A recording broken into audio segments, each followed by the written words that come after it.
할렐루야. 오늘은 슈브 전심으로라는 제목으로 말씀을 전하겠습니다. 지난 시간을 잠시 생각해 본다면 법궤를 빼앗은 블레셋은 이 여호와의 그 궤를 전리품으로 취해서 승리의 기쁨을 감추지 못했지만 법궤로 인해서 하나님의 무거운 심판을 받게 되었고 다시금 이스라엘 진영으로 반환하게 됩니다. 그리고 베세메스 사람들이 이 법궤를 가볍게 여김으로 많은 사람들이 죽게 되었고 다시금 기럇 여아림으로 보내게 되죠. 이제 오늘 본문에서 오랫동안 이 아비나다의 집에서 법궤를 안치하게 됩니다. 우리 다시 2절을 보도록 하겠습니다. 같이 읽겠습니다. 시작.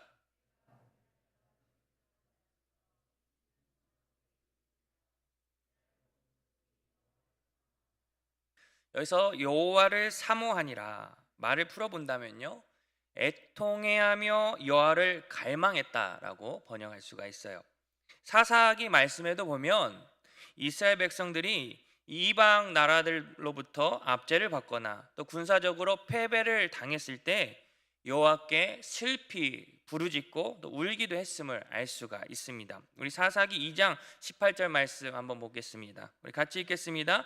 여호와께서 그들을 위하여 사사들을 세우실 때는 그 사사와 함께 하셨고 그 사사가 사는 날 동안에는 여호와께서 그들을 대적의 손에서 구원하셨으니 이는 그들이 대적에게 압복과 괴롭게 함을 받아 슬피 부르짖음으로 여호와께서 뜻을 돌이키셨음이거늘. 아멘. 그러니까 이러한 문맥으로 봤을 때 이스라엘 백성들에게 무언가 억압받고 애통하고 슬픈 일이 있었다는 것을 우리가 알 수가 있는 거죠. 그리고 바로 3절에서 사무엘 선지자가 이렇게 얘기를 합니다. 너희가 전심으로 여호와께 돌아오려거든 이방 신들과 아스타롯을 너희 중에서 제거하고 너희 마음을 여호와께로 향하여 그만을 섬기라. 그리하면 너희를 블레셋 사람의 손에서 건져내시리라. 어디의 손에서 건져내 주신다고요? 블레셋. 이스라엘의 이 현재 상황은요, 그러니까 블레셋으로부터 위협을 받고 있는 것이 분명하죠. 그리고 힘든 시기와 어려운 이 환경 속에서 탄식하면서 하나님을 찾고 있는 겁니다. 성경에서는 이제야 이스라엘 이 백성들이 뭔가를 깨닫고 있는구나라는 것을 보여주고 있는 거죠. 그리고 본문 3절에서 사무엘은 이 블레셋의 압제로 말미암아 고통받는 이 백성을 참된 회개로 인도하는 역할을 담당하게 됩니다. 우리 7장 3절 한번 비춰주실까요? 여기서 전심으로 여호와께 돌아오려거든. 여기서 돌아오려거든. 여기서 슈브, 오늘 제목이죠. 이 말이 사용이 돼요. 슈브라는 말은 돌아오다, 회복하다라는 의미가 담겨 있어요. 성경의 예를 한번 들어보겠습니다. 이사야 55장 7절 말씀 같이 읽겠습니다. 시작. 악인은 그의 길을, 불의한 자는 그의 생각을 버리고 여호와께 돌아오라. 그리하면 그가 긍휼히 여기시리라. 우리 하나님께로 돌아오라. 그가 너그럽게 용서하시리라. 아멘. 계속해서 예레미야 3장 12절 말씀도 읽겠습니다. 시작.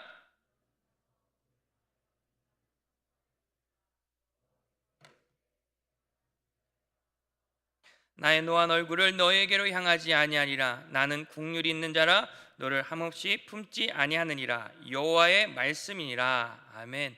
이스라엘아 돌아오라. 슈브 말이 사용됐는데 한 번 더 볼게요. 요엘서 2장 13절 말씀 보겠습니다. 시작. 너희는 옷을 찢지 말고 마음을 찢고 너희 하나님 여호와께로 돌아올지어다. 그는 은혜로우시며 자비로우시며 노하기를 더디하시며 이내가 크시사 뜻을 돌이켜 재앙을 내리지 아니하시나니. 아멘. 이처럼 이 슈브라는 말은 하나님께 돌아가는 것, 돌이키는 것을 의미하는 거예요. 그러니까 죄악된 모습과 삶의 방향에서 회개하면서 돌이켜 하나님께로 나아가는 것이죠. 그렇다면 여러분, 이스라엘 백성들이 돌이키고 돌아가고 회개해야 할 것이 무엇이 있을까요? 3절 다시 한번 볼게요. 이방 신들과 아스타롯을 너희 중에서 제거하고. 그러니까 사무엘은요, 이스라엘이 이제 전심으로 여호와께 돌아오기 위해서는요, 그러니까 애통하고 그 하나님을 갈망하고 그런 마음만 갖고 있는 것이 아니라 그들이 섬기고 있는 이 우상들을 다 제거하고 하나님만을 섬겨야 한다고 말씀하고 있는 거죠. 그러니까 이스라엘이 하나님과 나란히 가나안의 신들을 함께 섬기고 있는 죄를 사무엘 선지자는 말하고 있는 겁니다. 여기서 아스다롯이 나오고요, 본문 4절에 또 어떤 우상이 등장하죠? 바알이 등장합니다. 이 아스다롯과 바알은 짝꿍이에요. 그러니까 바알은 구름을 타는 자, 비를 내리고 또 채소를, 농사를 잘 자라게 하는 풍요의 신이었고요, 이 아스다롯도 풍요와 또 사랑과 전쟁의 여신으로 불렸다고 합니다. 그러니까 이 여신을 숭배하는 장소에서 그들은 몸을 사고 팔고 또 성적인 관계를 맺는 행위를 했다고 해요. 그러니까 이것이 무엇을 의미하냐면요, 조금 전에 바알과 아스다롯은 짝꿍이라고 했어요. 그러니까 하늘의 신 바알과 이 풍요의 여신 이 아스다롯의 이 성적인 결합이 그들의 제사의 의식의 재현이 되는 거예요. 그러니까 고대의 가나안 이 사람들은 이런 행위들이 풍요를 가져다 주고 비를 내려다 주고 잘 되게 한다는 것을 믿었다는 거죠. 그런데 하나님을 섬겨야 할 이스라엘 백성들이 이 바알과 아스타롯을 섬겼다는 거죠. 그들이 행한 우상 숭배와 음란함의 문화를 따라가고 타협하면서 살아갔다는 거예요. 여러분, 이스라엘 백성들은 하나님을 믿는다고는 하면서 또한 하나님의 선택된 백성이면서 하나님을 따라 산다고는 하지만 실제적으로는 무엇을 택하면서 무엇을 섬기면서 살아왔습니까? 현실적인 거, 생산적인 거, 확실하게 보이는 거, 좋아 보이는 거, 내 삶을 풍요롭게 하고 잘 먹고 잘 살고 잘 낫게 해줄 바알과 아스다롯을 택하고 섬겼다는 거예요. 그런데 하나님을 또 안 섬긴 것도 아니에요. 이 말씀을 좀 적용을 해본다면요, 우리가 주일날이 되면 교회에 와서 예배도 드리고요, 또 준비된 헌금도 드리고요, 또 힘차게 박수치면서 또 손을 들면서 찬양도 하죠. 그런데 이 삶에서는 세상의 가치와 세상을 우선순위로 살아간다는 거예요. 이스라엘 백성들의 이 영적인 상태가 얼마나 무뎌지고 세상과 타협하고 부패했는지를 우리는 알 수가 있는 겁니다. 여러분, 그렇다면 우리들의 모습은 어떻습니까? 하나님을 믿는다고 하면서 우리의 삶의 우선순위나 우리의 방향은 하나님께로 향하지 않고 세상으로 향하고 있지는 않습니까? 예배는 드려야겠는데, 기도는 해야겠는데, 네, 직장이 잘 돼야 되고 사업이 잘 돼야 하고 자녀들이 잘 돼야 되고 하나님이 우선이 아니라 내 중심으로만 살아가진 않았는지 돌이켜보길 바랍니다. 오해하지 말아야 할 것은 잘 못 되라고 얘기한 게 아니에요. 사업이 못 되고 자녀들이 못 되라고 말씀드리는 게 아닙니다. 내 삶의 중심에 하나님을 모시고 살고 있는가, 하나님과 함께 하고 있는가를 말씀드리는 거예요. 내가 바라보는 것이 하나님이 아니라 현실적으로 다가오는 내 눈에서 보이는 내 삶을 먼저 바라보고 있다는 거죠. 내가 주인이 되고 있어요.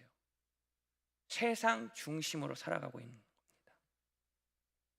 이 땅에 교회를 다니고요, 성도라고 불리는 사람들이 하나님을 위해서 살아간다고는 이야기하지만 정작 예배 드리는 그 자리에는 보이지 않아요. 이 땅의 많은 학생들과 청년들이 하나님께는요, 좋은 대학 가게 해주세요, 성적 잘 받게 해주세요, 좋은 직장 가게 해주세요, 좋은 배우자를 구하고 있지만 정작 그 기도의 자리에는 보이지 않아요. 내가 하는 일에는 온 마음을 다해서, 온 힘을 다해서 쏟아 붓습니다. 내가 가고자 하는 곳에는요, 시간이 없어도요, 시간을 만들어서라도 갑니다. 그러나 정작 하나님께서 맡겨주신 그 일에는 관심도 없어요. 교회에서 무슨 일을 하는지, 어떤 사역을 하는지도 모릅니다. 내 눈에는 콩깍지 아세요? 삼남매가 용감하게, 이건 언제 하는지 기가 막히게 알아요. 그 시간만 되면 벌써 TV 앞에 앉아있죠. 내가 좋아하는 일들 앞에는 관심을 갖고 그곳에 있기를 원해요. 근데 함께 모여서 말씀을 들으면서 기도하면서 복음을 전하는 곳에는 없다는 거죠. 여러분, 다시 한번 말씀드리지만 이스라엘 백성들은 하나님께서 택하신 백성입니다. 이스라엘 백성들도 그들이 하나님의 택하신 그 백성임을 알고 있죠. 그런데 그렇게 살지 않았다는 것이 문제가 되는 거예요. 하나님의 백성은, 하나님의 자녀는 하나님을 바라보고 하나님의 말씀에 순종하고 하나님의 뜻대로 살아가는 것이 옳습니다. 세상의 우선순위가 아니라, 세상이 중심이 되는 것이 아니라, 나의 어떤 잘 되고 잘 먹고 잘 살고 이게 먼저가 아니라 하나님이 먼저라는 거죠. 어제 중보 기도 시간에도요, 나라를 위해서 함께 기도했는데요, 이렇게 기도했었어요. 하나님, 우리나라와 이 백성들이 잘 먹고 잘 사는 나라가 되는 것이 아니라 하나님을 잘 믿고 하나님만을 온전히 섬기는 나라가 되게 하옵소서. 이렇게 기도했었습니다. 사랑하는 성도 여러분, 하나님 백성은 하나님만을 구해야 될 줄 믿습니다. 하나님만을 섬겨야 될 줄 믿습니다. 세상과 반반 발을 걸쳐서 살면 안 된다는 거예요. 세상도 좋고 하나님도 좋고 둘 다 좋아해서는 안 된다는 겁니다. 세상과 타협하는 신앙이 아니라 오직 하나님만을 바라보고 하나님만을 섬기는 우리의 믿음이 되기를 간절히 소망합니다. 이제 본문 4절을 보겠습니다. 4절부터 보면요, 이제 이스라엘 백성들이 마음으로만 애통하고 있는 것이 아니라 행동으로 옮겨지게 돼요. 그들이 섬겨왔던 우상들을 제거합니다. 그리고 사무엘은 백성들을 미스바로 모이라고 해요. 이유는 이스라엘의 이 죄의 문제를 하나님께 중재하기 위해서 모인 거예요. 즉 이스라엘과 하나님과의 흐트러졌던 관계를 회복하기 위해서 하나님께 중보 기도를 드리는 거죠. 우리 6절 말씀 같이 읽도록 하겠습니다. 시작.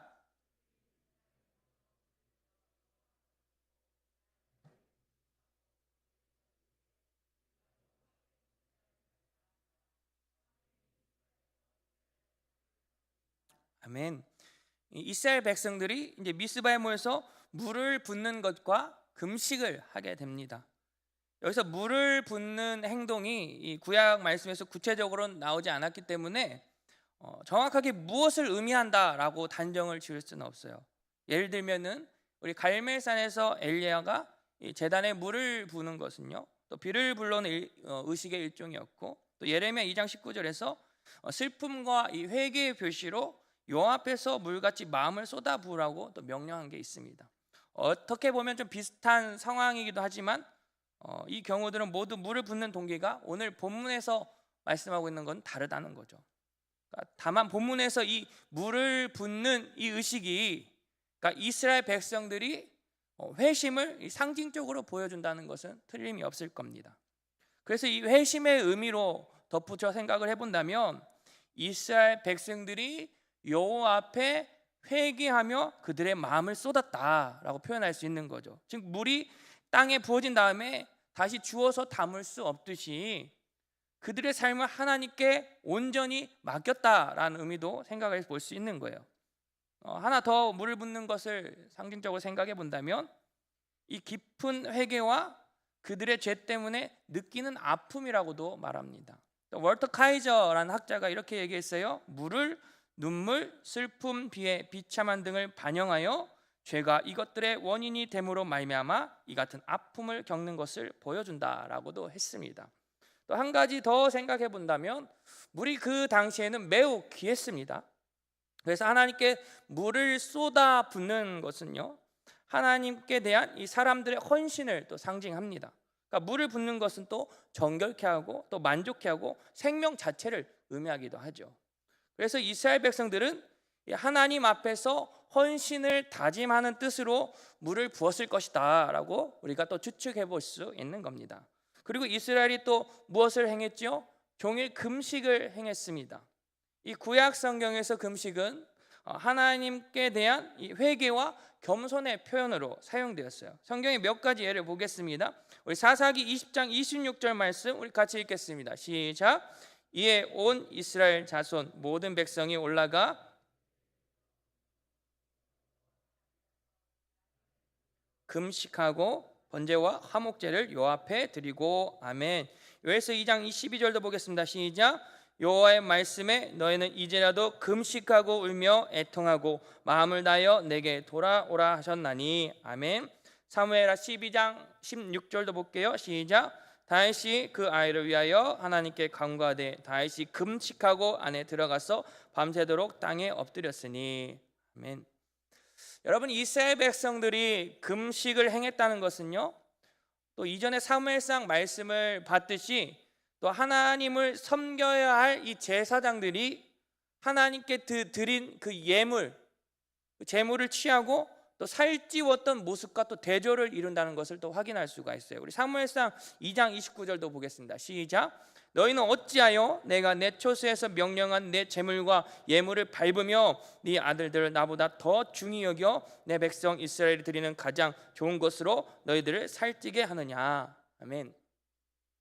그러니까 이스라엘 백성들이 이제는 자신들을 위해서 살찌우는 게 아니라 비우면서 금식하면서 하나님께로 돌아가고 있다는 겁니다. 이제 이스라엘 백성들의 그 틀어졌던 방향이 그들의 마음이 계속해서 하나님께로 향하고 있다는 것을 볼 수가 있는 겁니다. 6절 다시 한번 볼게요. 여기서 우리가 여호와께 범죄하였나이다. 여러분, 이스라엘 백성들이 자백한 이 구체적인 죄가 무엇일까요? 우리가 여호와께 무엇을 범죄했습니까? 이스라엘 백성들이 하나님을 떠나서 이방신을 섬겼던 거죠. 그러니까 가나안 땅에 거주하면서 이끄시고 인도하시고 보호하시고 함께 하시는 그 여호와 하나님 아버지를 잊어버리고 바알과 아스다롯과 같은 이 가나안의 이방신을 섬기면서 살아간 거예요. 이들은 죄 가운데 살았지만 죄를 깨우쳐줄 말씀을 제대로 듣지도 않았어요. 또 그 말씀을 전해야 하는 사람조차 말씀을 온전히 전하지 않았죠. 그러나 하나님께서는 이스라엘의 영적 암흑기를 깨트리시고 다시 한번 그 소망의 빛을 비춰주시기 위해서 사무엘 선지자를 통하여서 말씀하시고 그들의 마음에 그 말씀이 심겨지기 시작한 겁니다. 그리고 그 죄에 대한 깊은 각성을 가지게 되죠. 하나님의 백성답게 살지 못한 것이 얼마나 심각한 죄인지를 이제 깨닫게 되는 겁니다. 하나님께서 이스라엘 백성들에게 원하신 것이 무엇일까요? 회개인 줄 믿습니다. 회개라는 거예요. 수많은 민족 중에 이스라엘을 택하여서 하나님의 백성으로 삼아주셨는데 하나님을 떠나서 우상을 섬기고 블레셋의 앞지 아래 고통받고 신음하고 있을 때 이들이 정신 차리고 하나님께 돌아오기를 원하셨던 거예요. 회개라는 것은요, 하나님과 반대 방향으로 가던 그 방향을 바꿔서 하나님께로 향하는 것을 말합니다. 다시 말한다면요, 이스라엘에게는요, 이방신을 떠나서 여호와께로 방향을 전환하는 것이 곧 이게 회개인 거죠. 하나님을 믿고 하나님의 자녀, 성도라고 불리는 우리들은 어느 방향으로 가고 있습니까? 죄인 줄 알면서도 편하고 잘 되고 쉬운 길을, 세상을 향해 걸어가고 있지는 않습니까? 아니면 하나님께서 말씀하시는 그 방향으로 정직하게, 정결하게, 거룩하게 주님을 향해 걸어가고 있습니까? 오늘 말씀을 들으시면서요, 우리 안에, 내 안에 회개해야 할 것들이 무엇이 있는지를 꼭 생각했으면 좋겠습니다. 하나님을 떠나서 세상 안에서 살진 않았는지를, 하나님과 함께 세상을 겸하며 살진 않았는지요, 내 마음에 하나님이 아닌 다른 것으로 채우려고 하지는 않았는지를요. 사랑하는 성도 여러분, 전심으로 하나님께 돌아가길 원합니다. 휴브, 진심으로 하나님께 회개하길 원합니다. 휴브, 하나님 중심으로 거룩하게 살길 바랍니다. 여러분의 삶 속에, 여러분의 마음과 그 생각 속에 하나님이 아닌 다른 것들이 있다면 제거하시길 바랍니다. 마음속에 하나님이 아닌 다른 것이 있다면 과감하게 던져놓고 내려놓으시길 바랍니다. 그리고 여러분의 마음을 하나님께 향하고 하나님만을 섬기시길 바랍니다. 근데 어떤 이들은 이렇게 얘기를 해요. 목사님, 신앙생활이 너무 힘들어요. 마음속으로는, 머리로는 이렇게 해야 된다는 것은 알고는 있는데요, 실제적으로 제 삶에서는 그렇게 되지가 않아요. 제가 이 일을 하지 않으면요, 제 생활이 되지 않아요. 이 곳을 가지 않으면요, 사람들과 관계가 안 된다고요. 마음이 좀 답답합니다. 하나님께로 돌아가야 되는데, 예배드리러 교회 가야 되는데, 기도는 해야 되는데, 이렇게 신앙생활을 하다 보면 수많은 갈등을 만나게 되죠. 근데 여러분, 우리는 무엇이 더 중요한 것인지를 깨달아야 돼요. 내 삶이 좀 힘들고 어떤 사람들 관계가 흐트러지고 삶이 잘 안 되는 게 문제가 아니에요. 내 그 삶으로 인해서 하나님의 마음을 아프게 했고, 죄로 인해서 하나님과의 관계는 흐트러지고, 하나님의 말씀보다 내 뜻이 먼저 앞서고 내 시선이 세상만을 향해 있진 않았는지 돌이켜 보시길 바랍니다. 이것이 중요한 거예요. 하나님이 먼저인 거예요. 하나님이 우선인 거예요. 여러분, 그럼 그렇다면 우리의 삶이 정말 망할까요? 하나님 제일주의로, 하나님 중심으로, 하나님 우선순위로 살아간다면 망하는 것일까요? 아니요, 절대 망하지 않습니다. 하나님께서는요, 사랑하는 자녀들이 망하는 것을 원치 않으십니다. 비록 세상에서 바라볼 때는 실패한 것 같고 망한 것 같고 안 된다고 하고 포기하라고 할지라도, 하나님께서 보시기에는 결코 그 인생은 망한 인생이 아니에요. 왜냐하면 하나님을 바라보고 있기 때문입니다. 하나님을 위해서 살아가고 있기 때문입니다. 여러분, 살아계신 하나님을 믿습니까? 전지전능하신 하나님을 믿습니까? 아멘으로 고백했다면 입술로만 고백하는 것이 아니라 진짜 한번 믿고 그렇게 살아가기를 원합니다. 우리의 삶에서 하나님보다 더 중요하다고 생각하고 하나님을 붙잡지 않고 세상을 손에 쥐고 있었다면 이젠 내려놨으면 좋겠어요. 우리가 붙잡아야 할 분 오직 예수 그리스도, 오직 하나님밖에 없음을 기억하시기 바랍니다. 하나님을 붙잡아야 살 수 있어요. 세상 붙잡아봐야 잠시뿐이에요. 세상 거 붙잡고 그거 따라가고 그거 바라보고 옆에서 보면 매우 잘 되는 것 같고 성공한 것 같고 그래 보이지만 끝은 세상에서 끝나고 맙니다. 하지만 하나님의 말씀은요 영원합니다. 하나님의 나라는 영원한 줄 믿습니다. 혹시 여러분의 마음에 죄에 대한 이 갈등과 답답함, 삶의 이 막막함이 있으십니까? 아니면 죄로 덮여 있는 이런 어두움이 있습니까? 오늘 이 시간 예배를 통하여서요 뚫고 나아갔으면 좋겠습니다.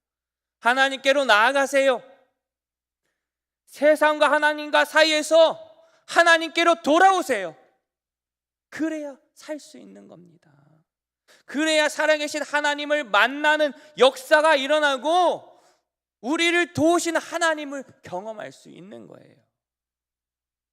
여러분 이 시간 결단하는 시간이 됐으면 좋겠습니다. 하나님을 향한 몸부림이 우리에게 일어나길 원합니다. 하나님을 향한 목마름이 우리에게 일어나길 바랍니다. 이전에 하나님께 나아가지 못했고 하나님을 사랑하지 못했던 그런 마음이 있었다면 이젠 하나님께 다시 나아가는 거예요. 하나님을 더욱 사랑하는 것입니다. 이전보다 더욱 매일매일 주님을 바라보고 주님을 생각하고 주님을 사랑하는 거예요. 하나님께 찬양함으로, 기도함으로, 예배함으로 하나님을 찾고 찾아서 만나고 만나서 은혜를 베풀어 주시며 함께 하시길 원하시는 그 하나님의 사랑을 경험하는 우리 모두가 되길 바랍니다. 사랑하는 성도 여러분, 오늘 말씀을 보면서 이 사무엘의 그 하나님의 심정을 가지고 그 이스라엘 백성들에게 이 외쳤던 말을 기억했으면 좋겠어요. 여호와께 돌아오라. 우상을 제거하라.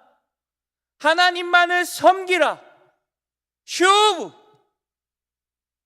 이 말씀이 우리 가슴에 깊이 새겨지면서 전심으로, 진심으로, 중심으로 하나님 앞에서 살아갈 수 있는 저와 여러분 되기를 간절히 소망합니다. 우리 다 같이 찬양하겠습니다.